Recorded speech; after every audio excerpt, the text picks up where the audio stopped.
Hello, everyone, and welcome to First Draft Friday. I am your host, Alessandra Torre with Authors AI, and I am joined today by Scott Bartlett, who is a military sci-fi author as well as space opera. And today we're going to be talking all about beating writer's block through outlining. That's my quick and fast summary. We'll jump into it much deeper, but welcome, Scott. It's so great to have you on First Draft Friday. Do you want to introduce yourself? Just tell us a little bit about you and what you write. Sure, it's great to be here. Thank you, Alessandra. I write space opera / military sci-fi.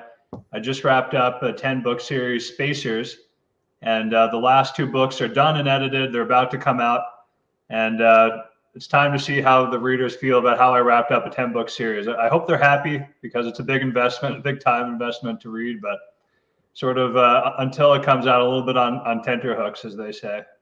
I can't even imagine the pressure to come up with a finale, that you've spent 10 books leading up to. So I tried not to think about it too much, but luckily with the power of outlining, I wasn't totally blindsided about how to end it.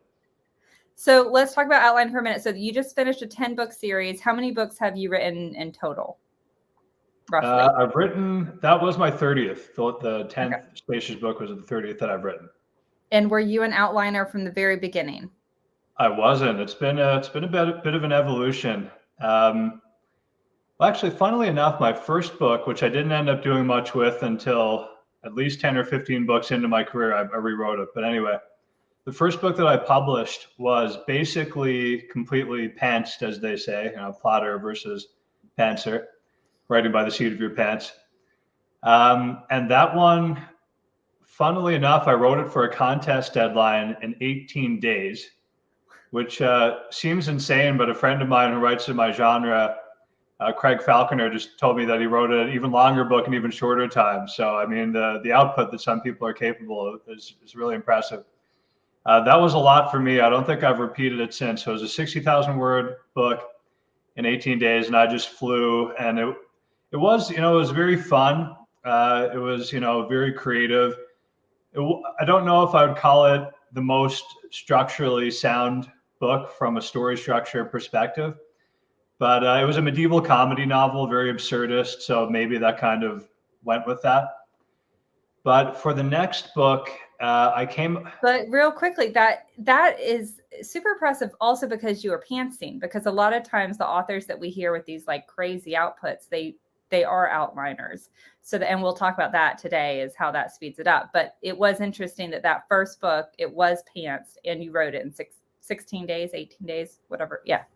Yeah, I feel like I was going back to my university days, the night before, trying to write the essay at midnight, the night before the deadline.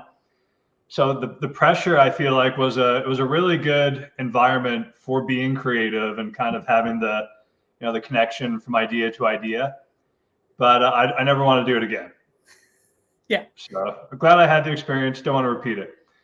For the next book, I think I had like a 200-page, I wouldn't even call it an outline. It was just like a brain dump of ideas that I eventually ordered and kind of wrote the novel around that. So not an intentional outline at all, but I liked having, points to visit as I went through, and I liked having an idea of where I was going. And it's kind of evolved from there. I've read a lot about story structure and, watched videos and things from people like Chris Fox and Libby Hawker. John Truby has been a big influence on my approach. And Larry Brooks, story engineering, has been another one. So my approach is sort of a simplified, boiled down amalgamation of those 4 and maybe some others that I'm forgetting. So let's then jump into your, for everyone joining us I'm already seeing comments pop up on YouTube and Facebook. Don't be shy. Please share your questions and comments. And if we can answer them as we go, we're going to answer as many as we can. But without kind of diverting too far from what you're going to talk about today, can you talk to us about outlining and how you use it to speed up your output? Sure. Yeah. So really, it's like I said, just having an idea of where you're going. I feel like having an end goal is really important. And the first time I realized that, I was like, okay, well, I need to know how I end the book. And that's going to give me a sense of direction. And while that's true, there's a lot that happens, as you know, Alessandra, from word one to the end. It's not really quite as simple as knowing your final destination, because in a good book, one that hooks you and keeps you turning the pages, there are a lot of twists and turns along the way, a lot of reversals and things like that. So that as I delved more into learning about story structure, I realized the value of having a lot of little endings along the way, and it's really an ending that kind of flips into, or, turns the momentum into a new section of the story. And by having those little mini endings, or plot points, as they're often called, it gives you a lot of clarity, even on a granular scene by scene level. You know where the scene fits in the puzzle of the story. You know exactly what you're working toward, whether that's 15% into the story, 30%, 50%, or what have you. And knowing that is really clarifying. And if you can tie that in to say, like, I want the scene to A, advance the plot, B, build character, C, set up a mystery, then that's going to be a pretty dense chapter from an entertainment perspective. There's going to be a lot of meat for a reader to dig in there. And it's all because you had that clarity from the outset, because of your overarching story structure that you figured out before even writing a single word. This is so great what you just shared. And I know we're going, Scott and I had discussed prior to this kind of the progression of how this chat would go, but what you're saying is really interesting. I do want to dive a little deeper into your process. So when you sit down and you say, I'm going to write a book, or well, first of all, you write in series. So do you have to do a series outline first, or how far forward are you outlining in your series? In terms of heavy outlining, it's usually book by book. I do like to think about, what are some plot twists that I'm going to have at the end of the series? Where generally am I going? What do I need to set up in terms of character arcs and mysteries and so on? But in terms of heavy outlining, I do allow a little bit of a pantser element to work its way in when doing series. I like to keep myself open to, if I've accidentally written myself into a corner, that I don't have to slavishly stick to that broad series outline. I can kind of pivot and bring it in a new direction if that's where the story wants to go. Yeah, that makes perfect sense. And so then you have a general sense of where the series is going to go, but when you sit down to outline book 2 or book 3, let's say you're writing book 3 right then, do you start with the ending and work backwards, or do you kind of work chronologically and create those kind of major plot points along the story? Yeah, well, I mean, if it's a book 2 or a 3 or any kind of sequel, you already sort of have the beginning point, just because it's ending off. I mean, maybe you have a time jump, so that's not necessarily true, but you do have a much clearer idea of where you're going to be starting in the story. If it's a book 1, then that's a real question of whether you're going to start with what I'd call the setup or the ending. I feel like I've alternated, but I feel like I favor starting with the ending. Now, either one can help, because, when you're doing the setup in the beginning of the story, you're establishing the character's world. And a lot of that, for me anyway, naturally comes from the research that I've been doing. And even before outlining, I'll research, especially from, in my genre, a science and a military perspective. And that gives me a good sense of the sort of world I want to build. So here's the character's normal world, and he's soon going to be drawn into this journey, which is going to be, not his normal world, most often, in one sense or another, depending on, the genre or the type of story you're telling. And then the end, the result, that's like the result of having, been pulled into this other world and this major conflict. And so I think I favor ending, because it does give you that direction even when you're sitting down and outlining. But I feel like I've done it both ways too. And Chris from YouTube said, are these like bullet points, or are you really using, how deep into your outline are you going when you're creating what you're going to write? You could call it bullet points, and I have done chapter by chapter outlines too. One of the reasons, like we touched on, for outlining is, time saving, especially as indie authors. And I feel like the market in general, as we have more and more media to place demands on our attention, there's more and more competition, more and more books coming out every year. And so the market really does reward speed of output.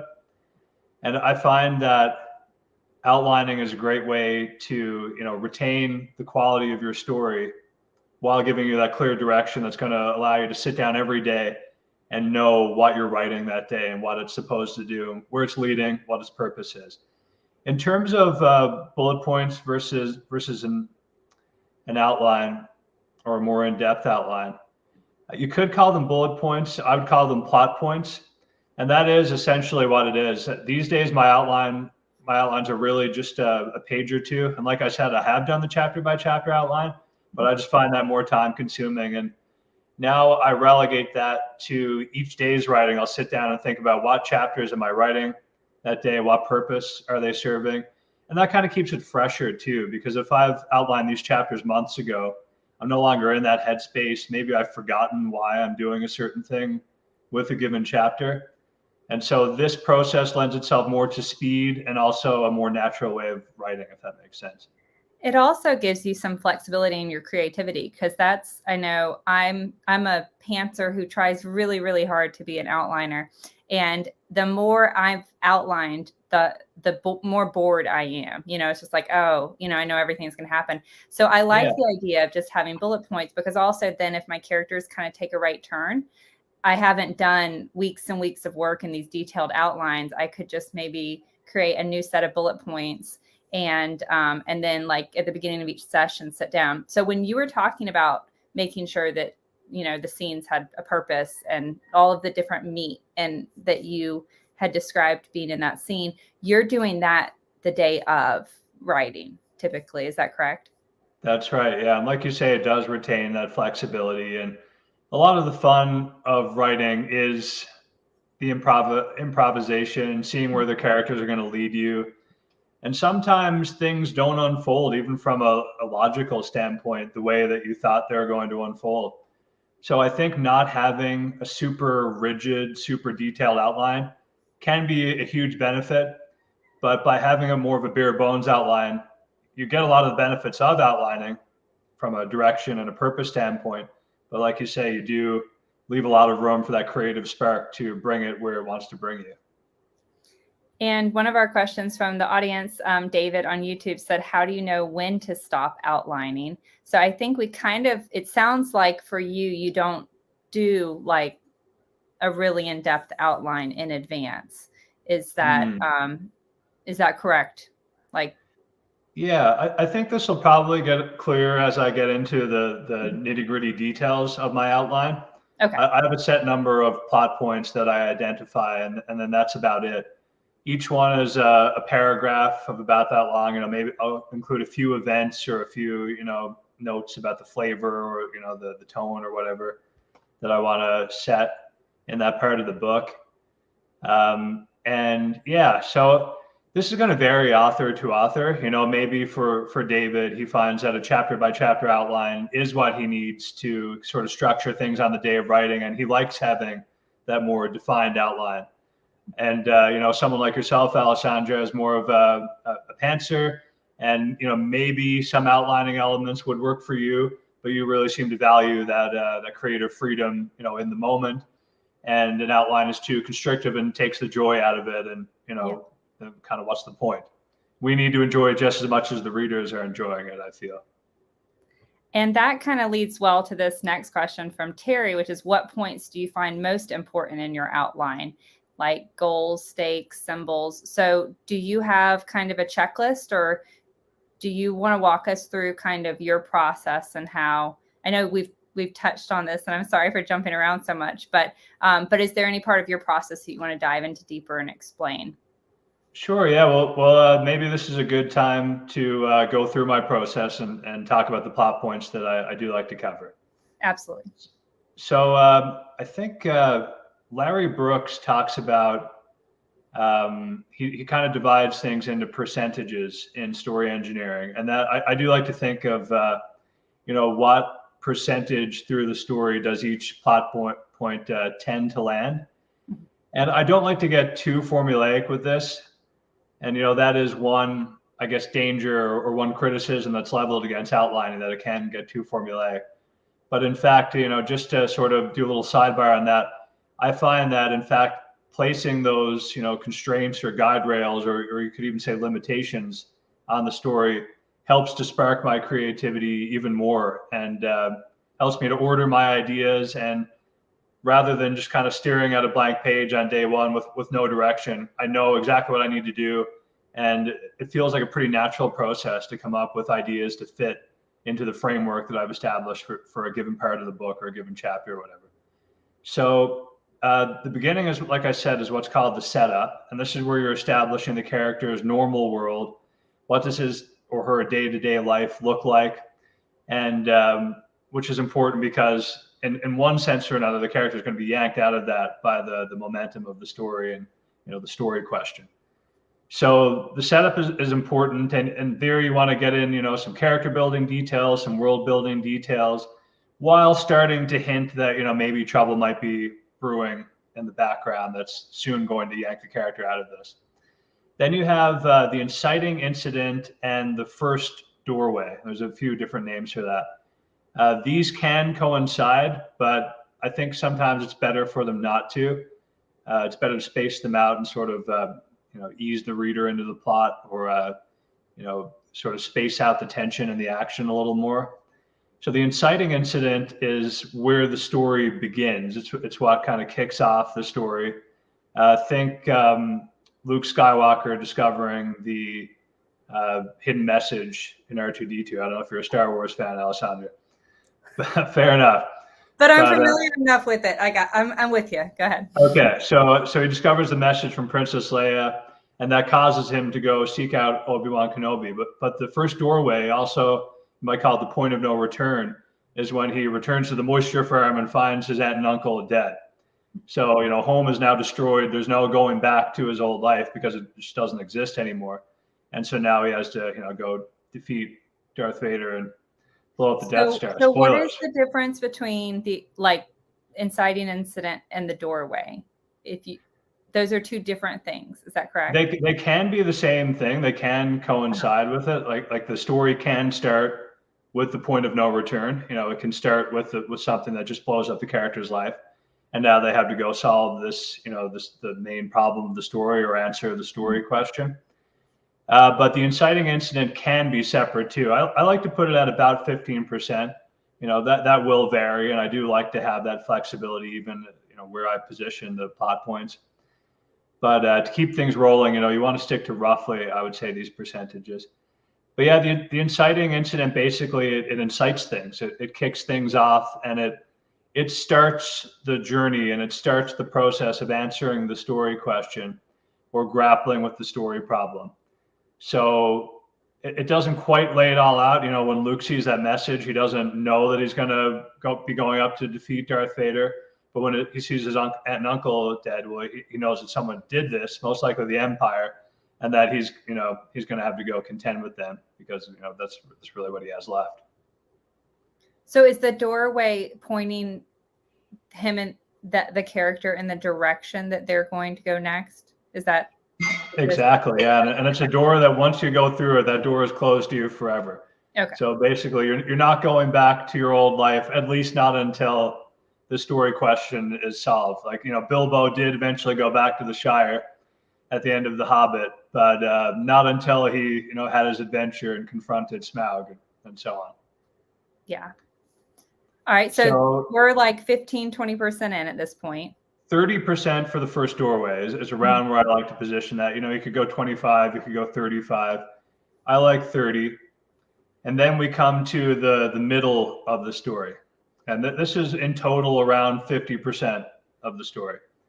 So now I like to put what's called the midpoint, or the crisis point, about halfway between that. How's your math, Alessandra? 55%. Okay. I think that is where that's going to go.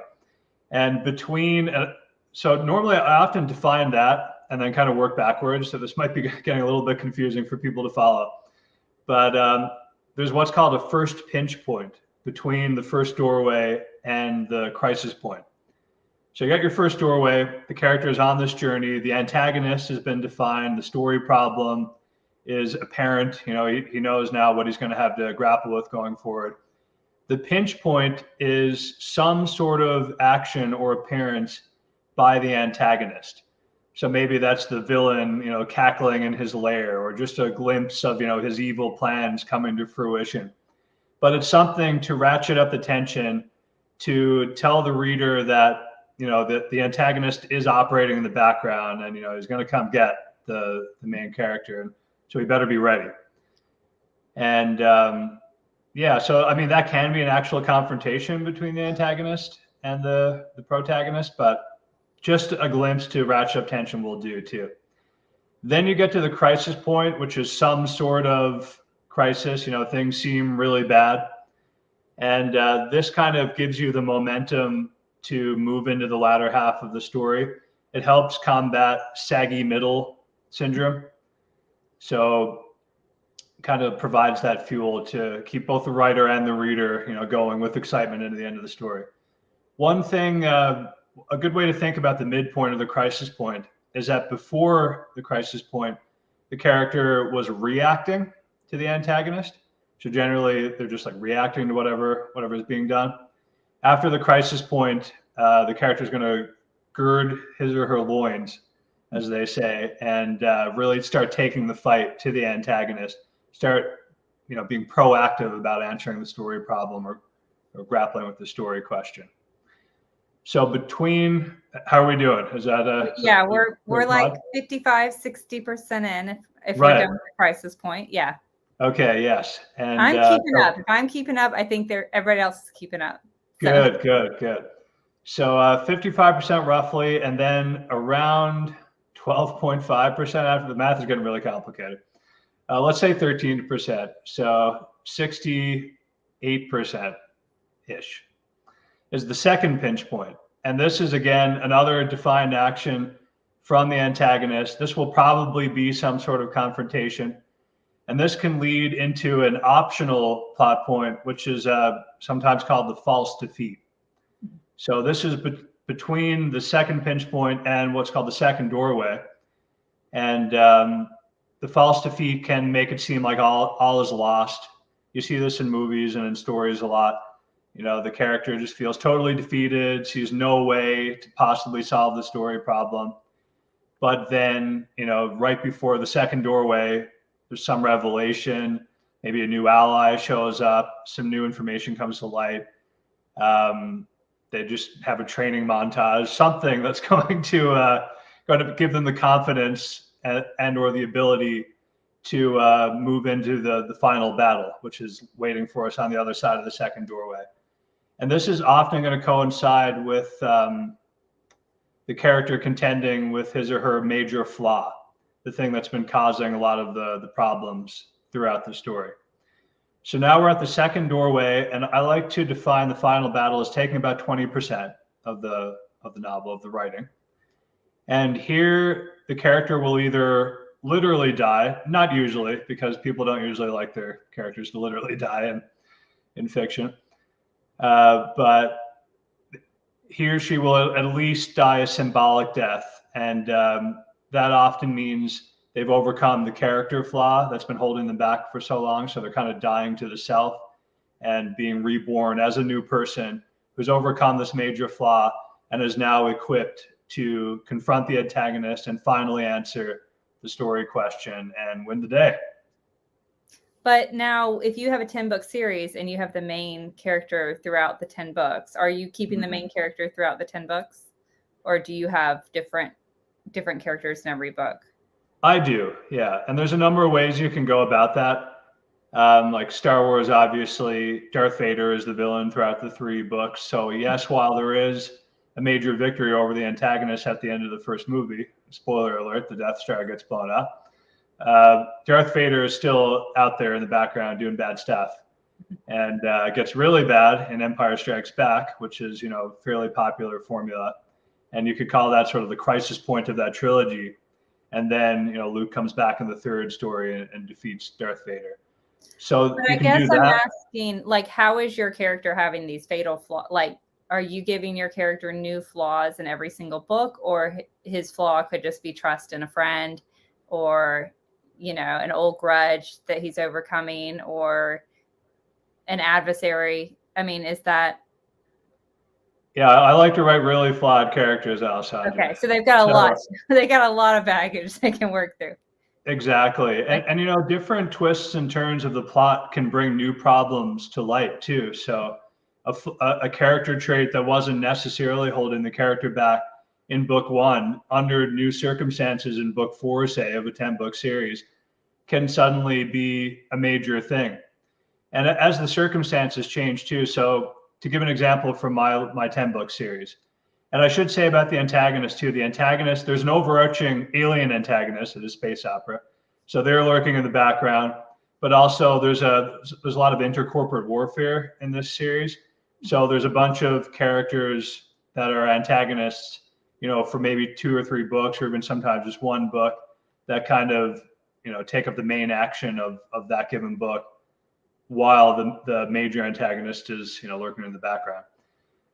In terms of character flaws, like I said, circumstances can bring different things to light. So first, my character was way too strict with his crew. He's a starship captain, way too strict, just expected perfection all the time, ran his crew ragged, and there were major consequences for that in terms of, you know, the functioning of the ship and how well the crew were able to hold up under that kind of pressure.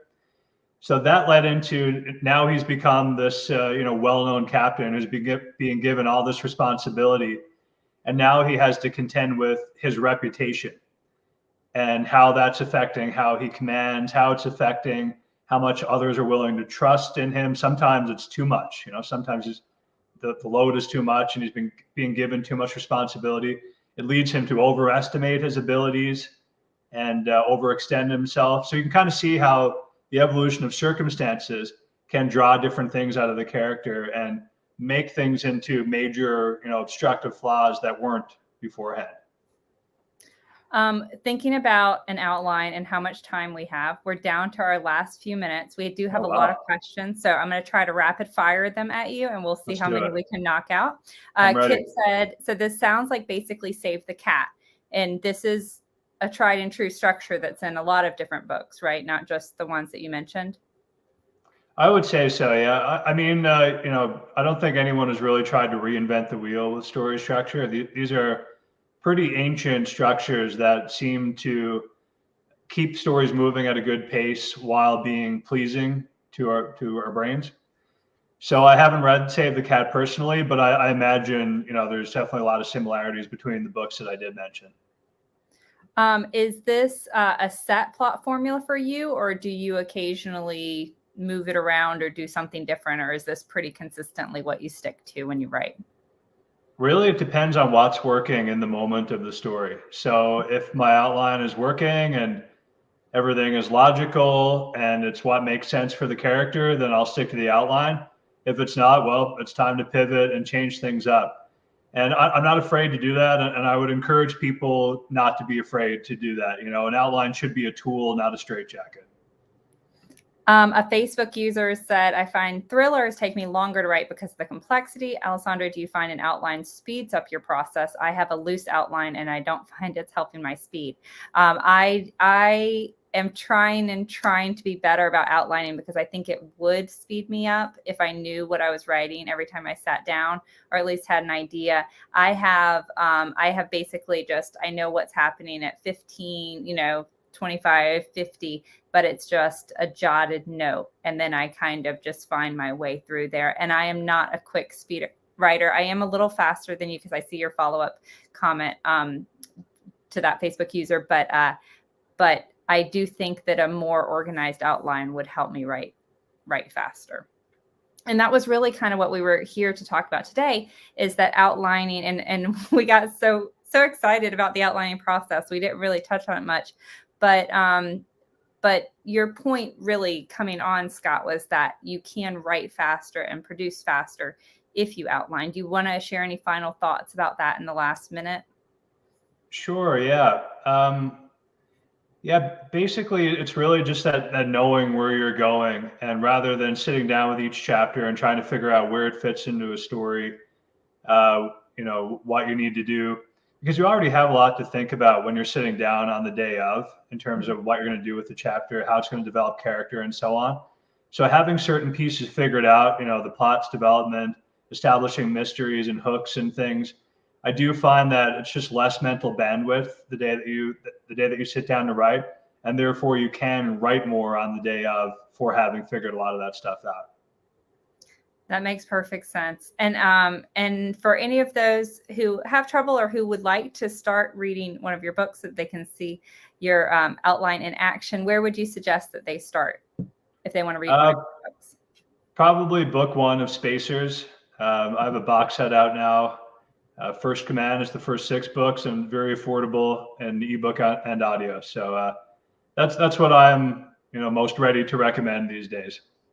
I understand that wholeheartedly. And thank you all for joining us for First Draft Friday. If you have not checked out authors.ai, we encourage you to visit authors.ai and try out Marlo, who's our artificial intelligence that can give you feedback on your manuscript in just a few minutes. So check us out at authors.ai, and we will be back in 2 weeks with another First Draft Friday. Thank you so much, Scott, for joining us today. And thank you for everyone and your comments and questions. It was great to see you guys. Thank you, Al.